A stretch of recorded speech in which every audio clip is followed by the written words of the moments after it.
Hey everybody, Simon from MTB-Mag. Today we're going to talk about how to refresh one of your bearings if it's dirty or creaking. I just raced this bike in some muddy and dirty conditions and I thought I heard some noise coming from this pivot. The first step is to loosen that bolt and see what type of bearing you have underneath.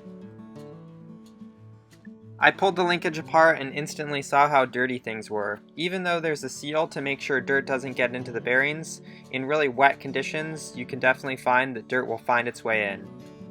I first got most of the dirt off on the outside with some simple foaming bike wash, just to make sure when I was pulling the bearing apart, none of that dirt got on the inside.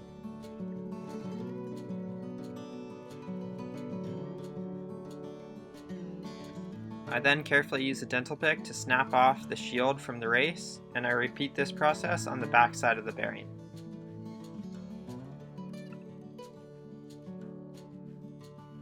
Use some spray degreaser from Maxima that doesn't harm rubber seals to wash out some of the dirt. It comes out at a pretty strong spray, and so it helps clean things out quickly. You can also use a normal degreaser and an air compressor. After I got things clean, I made sure to make sure there wasn't any pieces of dirt or dust left in the bearing. Just to make sure everything was dry before I applied grease, I used some simple 50% isopropyl alcohol to dry things up, and the air compressor just to get any last remnants of alcohol or degreaser out of the bearing.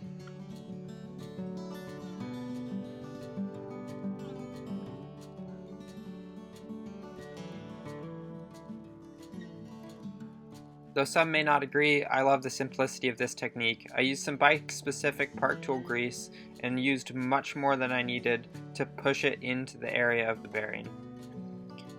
I like doing this because it ensures I don't miss a spot, and even though there's a lot of extra to wipe away, it's easy and it cleans up fairly simply.